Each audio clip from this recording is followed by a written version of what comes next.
2021లో వరద ప్రవాహం అప్పటికే ఎక్కువ ఉంది పెన్నాలో.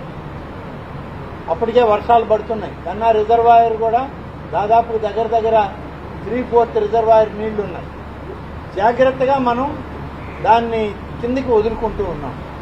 ఆ సమయంలో అన్నమయ్య ప్రాజెక్టు అక్కడ తెగిపోవడం అనేటువంటిది ఒక దురదృష్టకర పరిణామం. దానికి కూడా ఇప్పుడు మన సోమశిలలాగానే గేట్లు అమరికలో అవసరమైన రిపేర్లకు కావాల్సిన డబ్బు విడుదల చేయాల. ఆ గేట్లకు వాడాల్సిన గ్రీసుకు కూడా వాళ్ళు మెయింటెనెన్స్ చేయాల. ఆ యొక్క గేట్లు తెరుచుకోవడానికి అవసరమైన రోపులు, స్టీల్ రోప్స్ కూడా ఆయిల్ గ్రీస్ ఇవ్వకుండా, మెయింటెనెన్స్ డబ్బు కూడా ఇవ్వకుండా ప్రాజెక్టులని నిర్లక్ష్యం చేశారు. సొంత జిల్లా ప్రాజెక్టును కూడా పట్టించుకున్న పాపాన బాలేదు నాటి ముఖ్యమంత్రి జగన్మోహన్ రెడ్డి. తన సొంత జిల్లాలోనే నిర్లక్ష్యం బయటపడింది.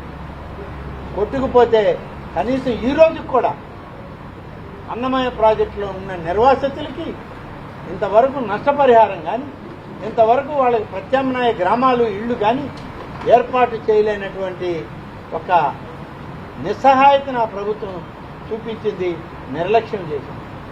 ఆ వరద ప్రవాహం పెద్దది అవడంతో మన వాళ్ళు ఆపరేట్ చేయడంలో ఈ గేట్లు సరైన పద్ధతిలో ఓపెన్ కాకపోవడం, ఈ రోపులు కూడా సరిగా పనిచేయకపోవడం, సడన్ గా నీళ్లు ఎక్కువ రావడంతో మనకు కూడా ఇబ్బంది అయ్యి ఈ యొక్క యాప్రాన్ కొట్టుకుపోయింది. అంత ప్రెషర్ దాదాపు 5 లక్షల చిల్లర క్యూసెక్కుల నీళ్లు విడుదల చేశాం.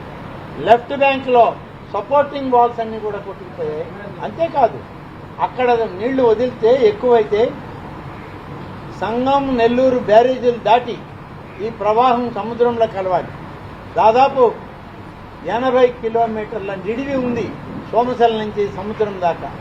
ఈ ఉన్నటువంటి ఫ్లడ్ బ్యాంకులన్నీ కూడా వీక్ అయిపోయాయి.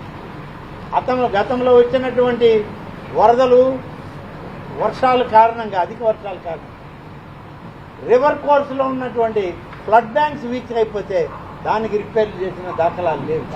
అందుకనే వచ్చినటువంటి వరద ఆ గట్లన్నీ కొట్టేశాయి. ఇసుక దోపిడీకి ప్రాధాన్యత ఇచ్చారే కానీ ఆ ఫ్లడ్ బ్యాంక్స్ ని పటిష్టం చేసేదానికి గత ప్రభుత్వం ప్రాధాన్యత ఇవ్వాల. అప్పుడున్న ఈ జిల్లాలో ఇరిగేషన్ మంత్రి పట్టించుకున్న దాఖలాలు లేవు. కేవలం పెన్నా పరివేక ప్రాంతాల్లో ఉన్నటువంటి ఫ్లడ్ బ్యాంక్స్ కొట్టేసి అడ్డగోలుగా దోచుకుపోతుంటే ఇసుక బండ్లు పెట్టి వదిలేసి కనీసం పూడిక చేయకపోతే ఆ ఫ్లడ్ బ్యాంక్స్ ని గాళ్లు పూడికి చేయకపోయిన దానివల్ల వచ్చిన నీళ్లన్నీ కోవూరు నియోజకవర్గం, కోవూరు పట్టణం మీద కూడా పడి మునిగిపోయింది. నెల్లూరు సిటీ మునిగిపోయింది. ఈ నెల్లూరు నగరమే కొట్టుకుపోయే ప్రమాదం ఏర్పడింది. కాబట్టి గత పరిపాలన ఎంత దురదృష్టంగా సాగిందో, ఎన్ని తప్పులు చేశారో, ఎన్ని విధాలుగా నష్టపోయిందో, ఇరిగేషన్ డిపార్ట్మెంట్ వల్ల రైతాంగం ఎంత నష్టపోయిందో మనకు కనపడుతుంది. కాబట్టే ఇవాళ ప్రజలు అప్రమత్తులయ్యారు, కొత్త ప్రభుత్వాన్ని తెచ్చారు. మంచి పరిపాలన కావాలంటే 100 రోజుల మా పరిపాలనలోనే, 70 రోజుల్లోనే వీటన్నిటికీ ఒక మంచి మార్గాన్ని చూపించి పనులు మొదలు పెడుతున్నాం.